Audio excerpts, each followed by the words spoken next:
Lance Hall here for Let's Discuss with Lance Hall. Happy to welcome Jesyka and Jesus of Villins to the program. Like chatting with old friends now. I've been with you guys forever, it Yeah, feels like. it really does feel like that. It's been a while, but yes. Good stuff. Of course, you guys have a new EP out called The Power, which I have a copy of, nicely autographed and everything. Thank you very much. Fantastic stuff. Thank you. Thank you so much. You've got to be thrilled to get this stuff out and for the masses and everything.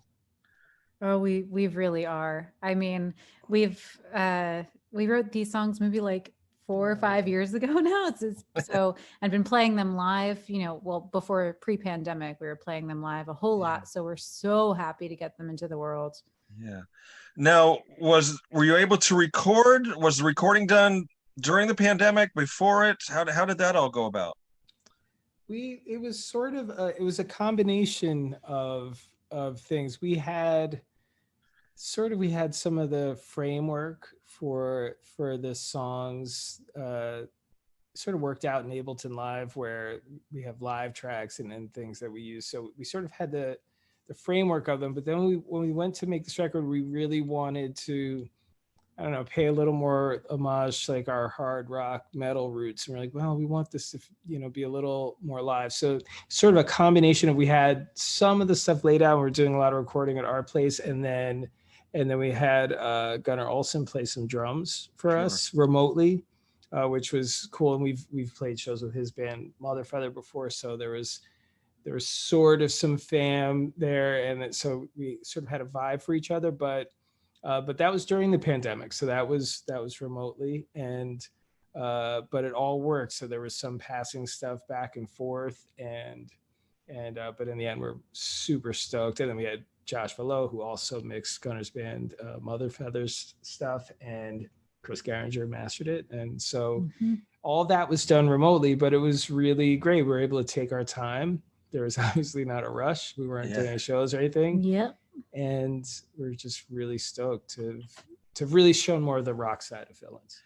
Isn't it amazing how you can have all these different, it's like putting a jigsaw puzzle together, Sure. with, drums in one place, and you got, just doing your vocals, you doing your guitar, and then you put it out to somebody and they mix and they master it and everything. It's amazing. It astounds me. It's amazing. Yes. And also this was the first record, first Villains record that we had mixed by someone else. That was not us doing it. So it was a big deal for us. How did that go? Just, kind of letting go a little bit with things. That's a Kareem question. Yeah, it's a funny thing. Like, if anybody's listened to sort of different eras of our stuff now, so we have songs, like if anybody's listening wants to look this stuff up, we have a song like called We Are the Night, which is very much just the two of us with the laptop and recording in our place, and every single thing that you hear on that record we played, we programmed, we mixed it, we wrote it, just everything we do ourselves on that. And there's something really cool about that, even though it's a ton of work and it's really hard to ever call it done if you're doing everything yourself. Sure. There's something really cool, and it's like an oil painting, and when you finally just let it go, you've thought about every little thing. But we're not mixers. It's not what we do for a living, and there's a point where it's just it's an amazing thing when you can have the privilege to have somebody who is just doing what they do, or something that at least they do professionally. So with having Gunnar's drums in particular, we're so excited to have his drums that getting into the realm of mixing live drums is, if you're doing it casually yourself and you have an 8-track reel to reel and you're playing the drums and you want to experiment with that, you can totally do it. Yeah. But with a great drummer like him, we really wanted to make sure that we didn't introduce any weird phase stuff, I didn't want to blow it, just like make his drums sound terrible. So we wanted somebody who had mixed him before. Sure. And Josh is a tremendous mixer and also a great artist in his own right. And so this time, honestly, it felt great letting go, because we're really stoked about the team. And we also went in understanding it would be a different kind of Villains record than if we did everything ourselves. we're really happy with the choices we made before we even got the Yeah. work back. So we were just stoked and thankful to have that help. And a lot of people don't realize how important like the mixing and mastering is. It's like you guys are giving the chef all the ingredients, you know, and then he creates the meal, you know. Is the analogy that I use. It's huge. It's huge. I think with music, you know, music like any other art form that involves multiple people, like film or something, it really is collaborative. And as much as the band or the artist or whatever is, you know, responsible for so much, and obviously it's our music and our concept and everything, but really an album is a freeze frame of a lot of people's work, and it's a huge influence. The mixers and the players, the engineers, it all makes a big difference. Absolutely. Let's give a rundown of the songs that are on the EP.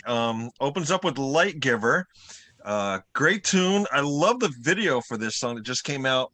Now, when was this all shot and everything? This was shot, what month was that? Like, it was deep in the pandemic.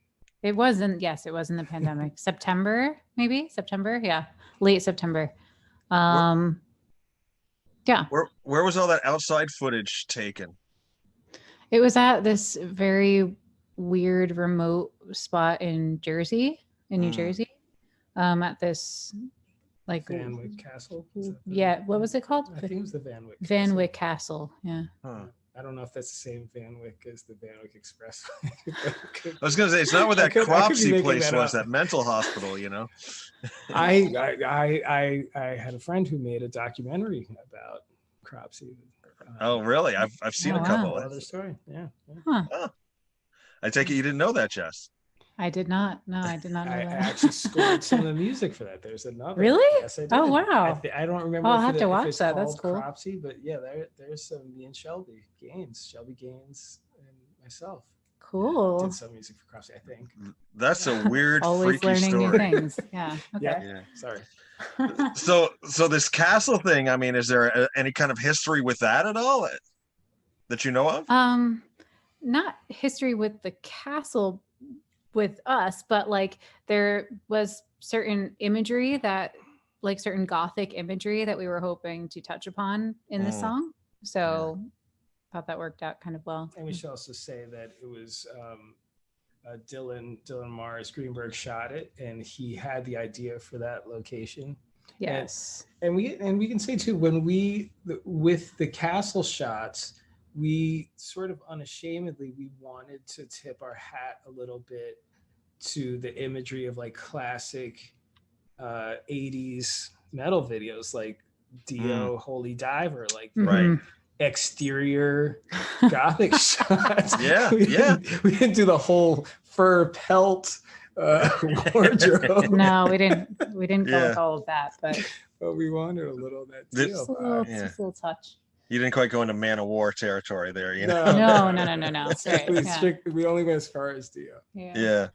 But excellent video, and I love the way he shot that. It's beautiful. You know, the footage and everything, the way everything was put together was awesome.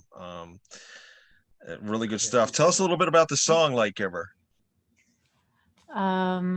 Okay. This it was written quite some time ago.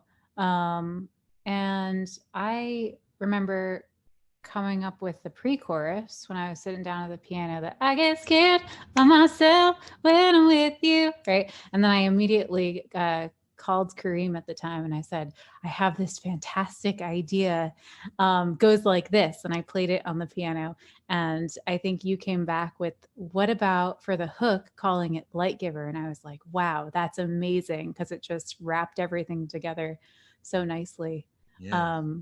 It was writing that song was a pretty magical and crazy wild moment in our lives. Very cool. Now the second track, Let's Break Some Shit. Now this one's been around for a little while too. I remember seeing a video for this like quite a while ago, right? Yes. we had a thing on Adult Swim Right. with this song in particular, and we had been playing it live for quite some time as well. It was like at our shows, it became kind of like a fan favorite because Right. by the end of the song, people that didn't know the song were singing along to it. Right.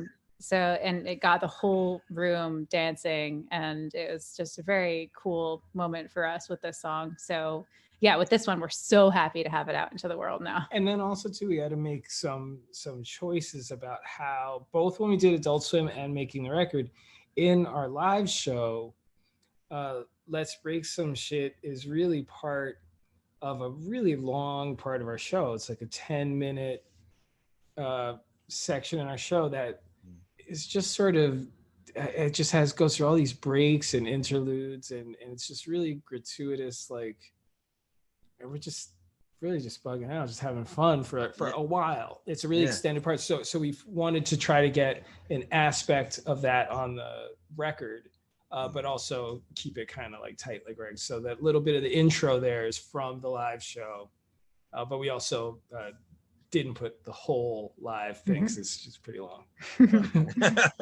That's cool. Now, I noticed too, like on your live at Villins stuff, which is awesome. I love it with the two of you sitting there and doing the stuff. You do a lot of other unreleased songs. Was it tough picking these four for the EP? Did you have to pare them down, or were these the four you were going to go with all along? Yes and no, because this one, we had the vision of it being the power, and these songs we've been playing live with this overarching theme for quite some time. There are still a couple of songs that we've been doing live that we have not released yet. But then some of the other songs that we have done for the Live at Villins HQ, we have ideas for in the future for possibly an album. So cool. Yeah. Cool. Track 3, Do It for a Thrill. Almost this sort of, I got sort of more of an electronic feel to this song. I thought the keys really shined on this one. Am I hearing it right? You're spot on. Okay. So that song, yeah, totally. That song really came from, again, it's one of these things where me and Jess were going back and forth, like little ideas, and then sort of just going in and doing a lot of programming. So it's very electronic. So the whole song was really developed as more of a like electronic based thing, which I love doing. Like that's a lot of our stuff comes from that, us mess around with beats and that kind of stuff. And then with this record, we just kind of wanted the whole record to be played from the same perspective. So we're like, we had the option to leave all of our programmed electronic drums and all that there. And then we're like, let's let Gunnar just do his thing and see what he thinks. And basically all of the record, we had the option to do program stuff or Gunnar's live stuff, and Gunnar's live stuff just killed it every time. And so it was really cool. It made the whole record one thing, but you're hearing right that the guitar is certainly not the point from the musical side. It's really about the whole band and the sort of electronic side of that song. Yeah, for sure. Great tune. And then of course you wrap it up with the power. The note I have here is epic. I couldn't decide if I would like it better as a show opener or a show closer,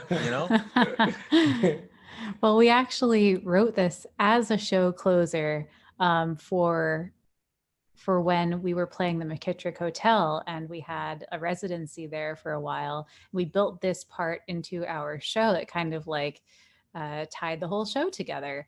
And we loved it so much, and we felt like it was perfect for this record. And when we were thinking about making the record, we thought, we're like, it's pretty like, it's kind of a ridiculous thing to actually put on an album. Like it's sort of a live thing. And we just couldn't picture making a record without doing at least something that was ridiculous and doesn't really make sense putting it on a record. So we want to have one thing that just really totally doesn't make out sense. there. Yeah. Yeah.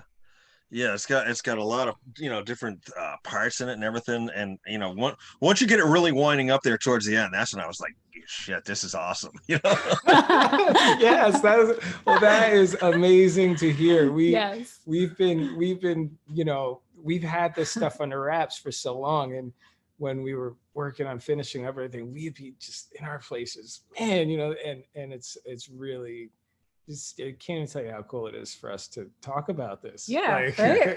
not just the two of us. Yeah, I mean, it's that song sort of takes you on like on a bit of a journey. It's almost like you're climbing. Then, like when you hit the top of the mountain, is when it really kicks in and everything. And like you're there, awesome.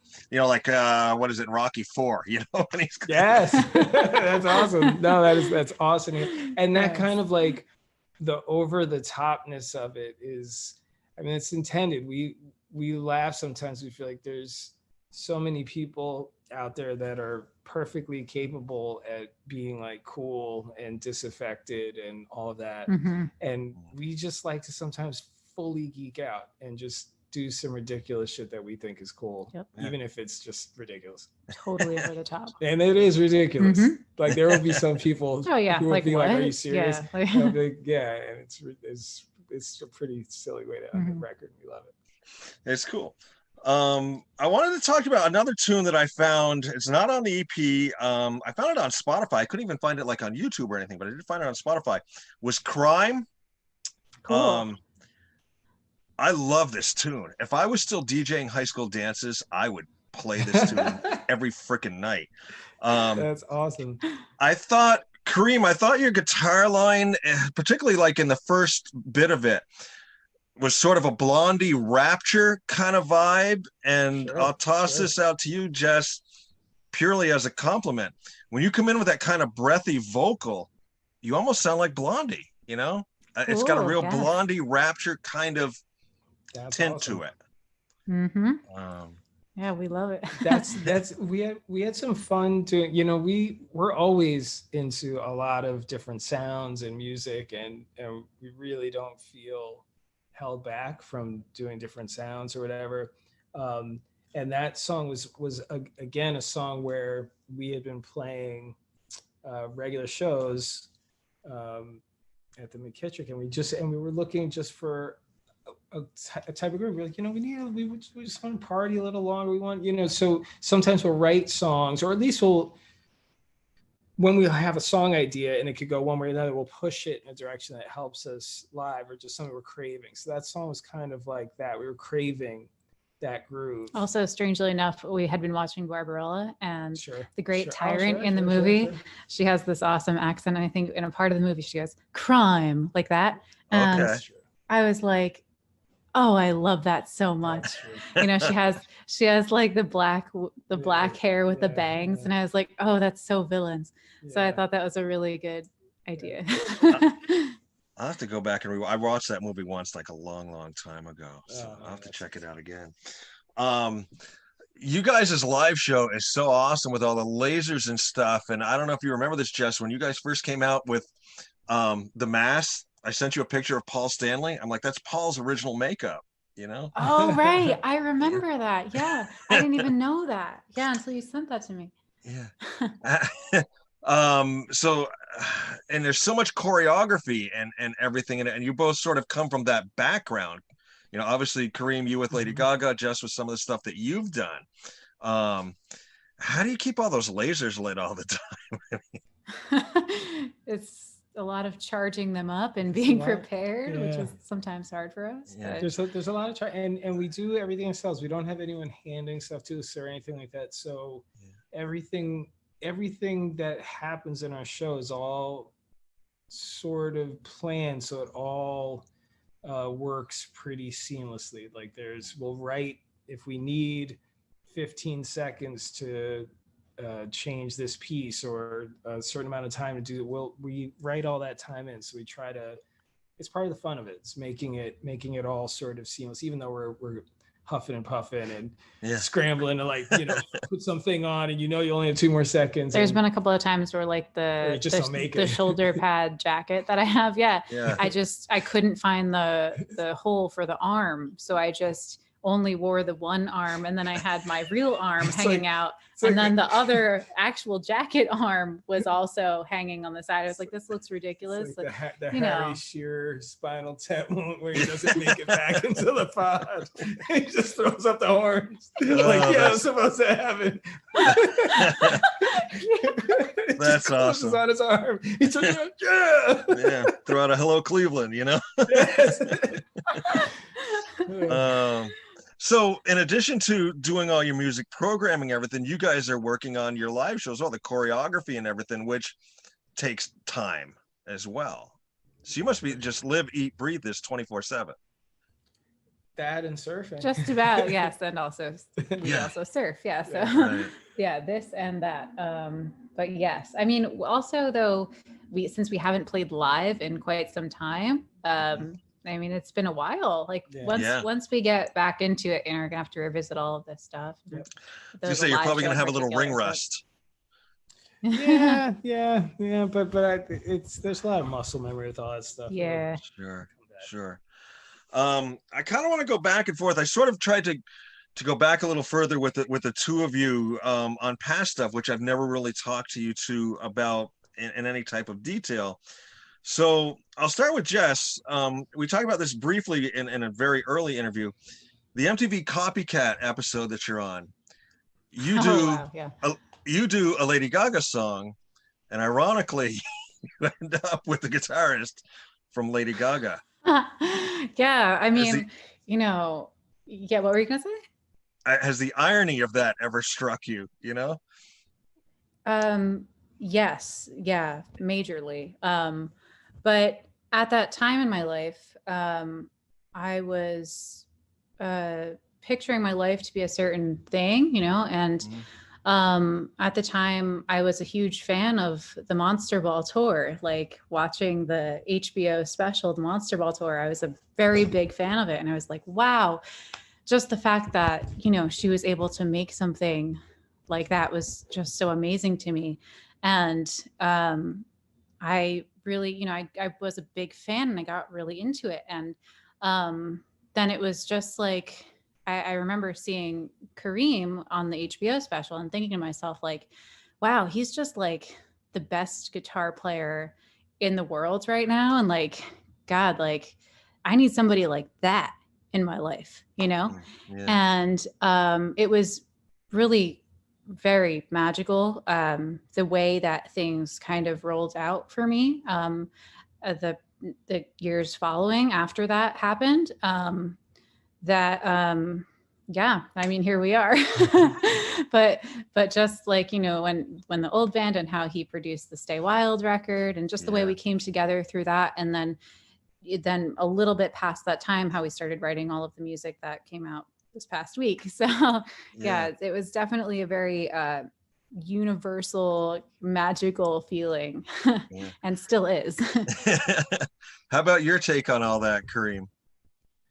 Yeah, it's a funny thing. Like, I think for us, where we connected is when I was playing with Gaga. That was like bringing a lot of the rock side of things, and also like as a New York rock guy, and Gaga being a New York artist, really sort of representing the rock side of things, and like arena rock in like the best way that I could. Really connected with what Jess was into. And when we met, when we came together creatively, it was really cool to me that she was so aware of and sort of got the aesthetic of what I was trying to do in those Gaga shows, and what because those performances, I was really trying to like do justice to the tradition of rock guitar playing in such a big pop arena. And it was very cool because Gaga was all about it and stoked to see me do it and let me go. And then when me and Jess started working together, she was coming much more from the rock side of things, but liked the pop side of things. And for me, I was really stoked about digging into some just pure rock music and bringing all that pop stuff. I love pop music and funk and a lot of different things, but really digging in and making some just straight up rock music was really exciting to me, and writing from that side. So it's just really cool. It's when we are creating things, feeling like the things that we've both done before, we both see and respect and dig and are inspired by it. We just bring all that to what we do now. Now you talk about, the other stuff that you like. I never realized this until I was prepping for this interview. I pulled up some clips on YouTube of you playing with, is it Danielle Cotton? Sure. My God. Yeah. That cover of Gimme Shelter, and that was back in like 2016. And then I found one from a little more recently. You can play some serious blues as well, Thank you. Yeah, this man's a monster. Yeah. I sat there. I had headphones on. I was blown away. I found one live performance, and it was one of those that had really good sound. Whoever recorded it had really good sound. Sure. I don't know if it was a pro shot or not. And you took off on a solo, and I was like, my God, Thank you so much. Yeah, my mom was a soul singer, so I grew up more around soul music and rhythm and blues music and that sort of stuff. So playing more blues-based stuff comes really naturally to me. And that's sort of what I grew up. Jimi Hendrix was my favorite guitarist growing up, sure. But authentic blues and rhythm and blues soul stuff I really dig. So yeah, and Danielle's an old friend of mine, and we've written a lot of songs together. And me and Jess have done some Danielle gigs just as friends all together, and played on her bandstand, which is really cool. Yeah. So yeah, it's all family. Wow. So Jess, I also found some old stuff of you too. Going back to, I think you were 13 singing the national anthem at a baseball game. And then at 14 playing Madison Square Garden. Yes. Covering Sarah Bareilles. Yeah. Yeah. I was a theater kid growing up 100%. And then I also grew up listening to all the rock records and pop records that my parents were playing in the house. Yeah. But yeah, I was 6 years old when I started taking voice lessons, and I was serious about it. I told my dad, I need voice lessons. And I was 6. I was Dad, I need voice lessons now. Yeah. So that kind of set me on a journey of starting in community theater, and then doing a couple of those national anthem gigs and doing a bunch of shows, just a bunch of theater when I was younger, which really set me on a path. Now when we're doing choreography in our shows, it's it all goes back to my roots, and feeling like any rock show is incomplete with that. There are things that I just feel like I have to check all the boxes. So yeah. But yeah, and then also, being 14, and I did a bunch of auditions at that time in my life. So, it's hard, because it's hard to be that young and get so much critique and rejection, but that was part of what helped push me along to where I'm at now, and that world is it was really tough for me at the time, but I had to do it. And now coming out on the other side of it is it's really awesome.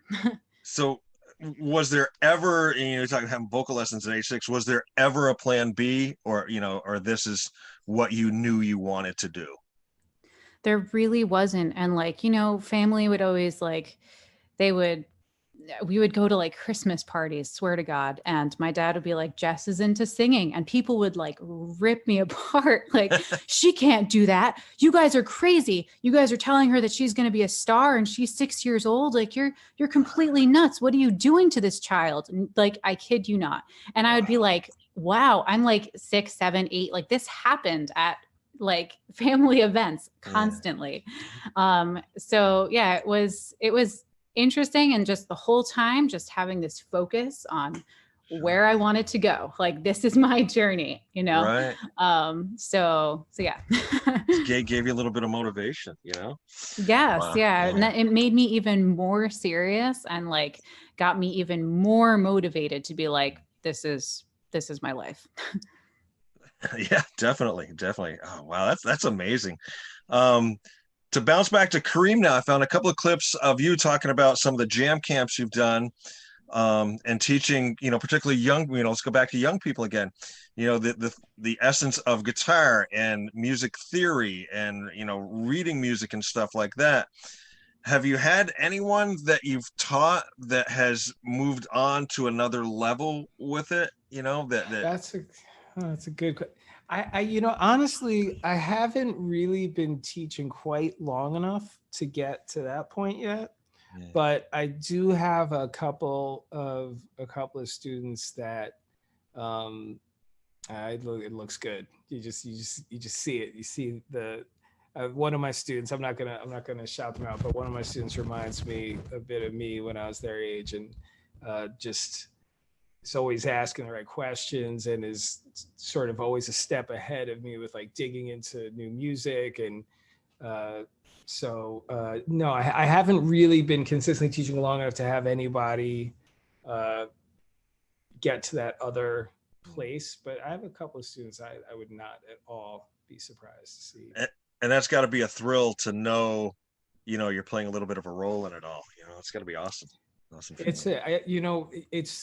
Teaching's a funny thing. I think for a lot of musicians who are trying to focus on being artists or they want to tour or whatever, teaching can cut both ways, where you can sort of think, oh, I don't really want to spend this time teaching. And then there's sort of two sides, where it's once you start having students who really are picking up what you're putting down, and you see the growth, and you see how inspired they are, you get sort of hooked on that feeling. And then there's also side when you think historically back to guitarists like Randy Rhoads and people like that, where teaching and continuing to study with other people was so much a part of sort of his legend. Yeah. So I think that's sort of an important tradition, that it's cool to have periods of your career where you're all about your own journey and just trying to make it for yourself and not focus on that. But it's really good to have some part of your career where you spend some time giving it back and having that conversation with people, because then you, as other people start discovering things, you get inspired and discover new things, and keeps you moving forward. So teaching's really an awesome thing to do. Very, very cool. Talking with Jesyka and Kareem of Villins. Their new EP, The Power, is out now. You can get it like through you guys' website, Facebook page, stuff like that. Yeah, at villins.com/thepower. There you go. I don't think I've ever done this with you guys. I always like to finish up with some fun, silly questions. Hopefully these are questions you've never been asked before. All right. and feel free to chime in, whoever. Okay. I'm trying to think of a couple New York questions as well, since I'm so jealous of you guys being based in New York City. I mean, I've visited a couple times, but to actually live there's got to be awesome. Yes. It has its ups and downs, but yes. Yeah. All right. So favorite toppings for your pizza?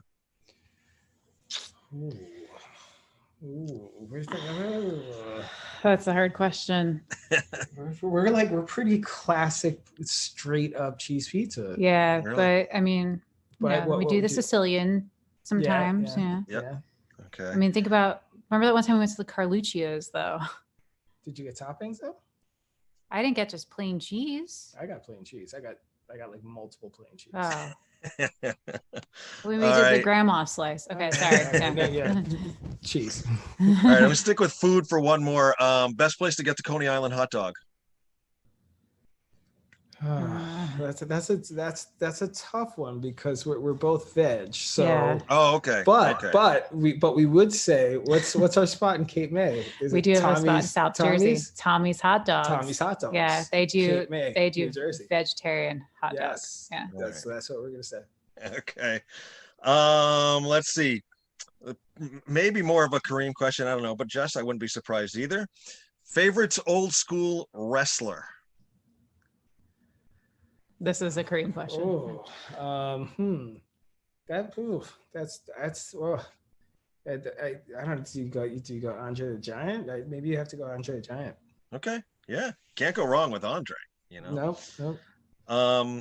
Last piece of music you listen to other than your own?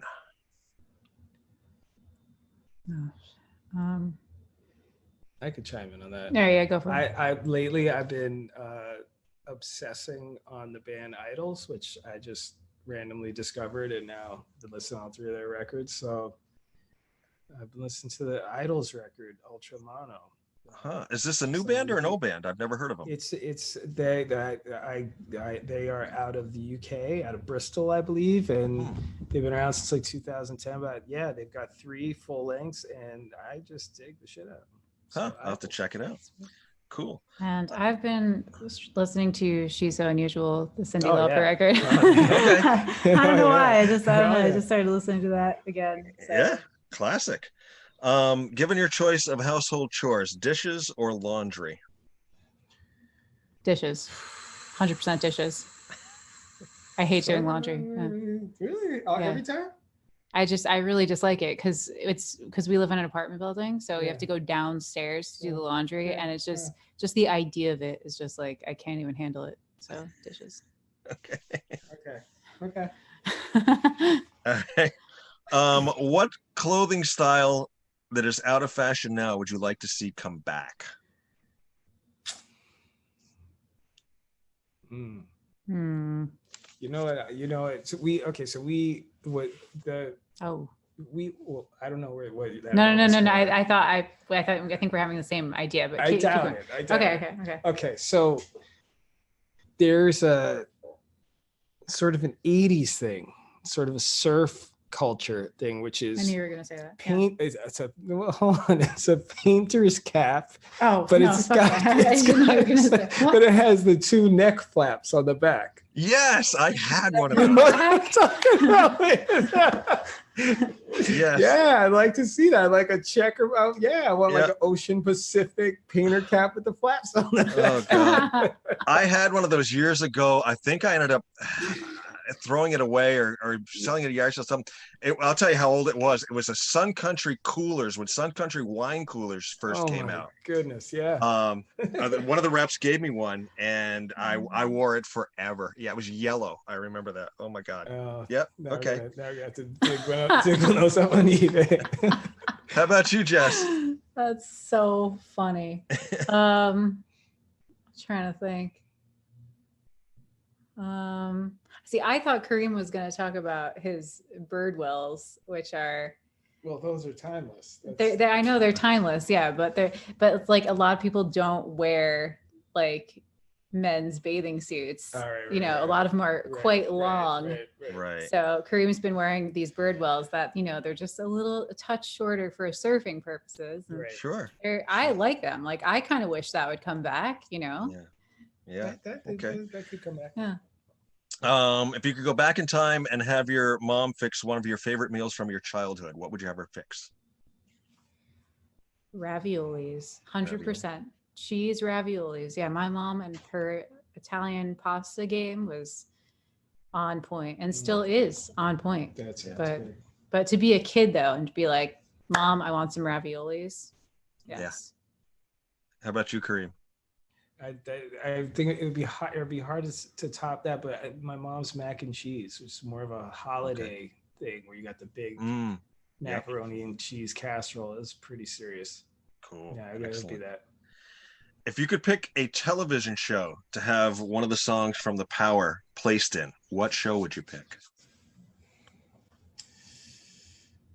Oh, I got it. I'm going Moonbase 8. That's hilarious. Absolutely Productions. If anybody hasn't seen Moonbase 8, Tim Heidecker, John C. Reilly, Fred Armisen, there's only one season. It's the funniest. It's the funniest thing. It's the best ridiculous. thing that happened in the last 2 years. It's hilarious. Is it on like Netflix, Amazon Prime? What was it on? Hulu? Hulu? I don't remember. Okay, Moonbase 8. But maybe yes, it's streaming and it's amazing. There's 8 episodes. It's amazing. It's hilarious. I'll have to search it. Yes, that show. All right. Last one, and this is the one we have the most fun with. And I normally ask the person who they would have do this, but I want to turn it around a little bit because it's always fun to get the other half's opinion on this. If they were to make a biopic of each of you, Jess, who would you pick? What actor would you pick to play Kareem? And Kareem, what actress would you pick to play Jess? That's really hard. Only in so much I don't know how up on actors' names I am. Yeah. I actually don't know that I would know. I know, me either. Like, I don't pay attention. Okay. Well, who would you pick to play yourselves? Jess, what actress do you think you would have picked to play you? Oh God. I mean, who would you have to pick to play you? That's a very challenging question. I don't know. Okay. It is, especially if you don't really know names, if you know movies and all that stuff. Yeah. Okay.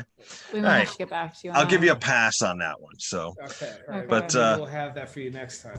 Okay. Yeah, that's your assignment for the next interview. Come up with the actor and the actress you're gonna have play. So once again, the EP is called The Power. We've been talking to Jess and Kareem from Villins.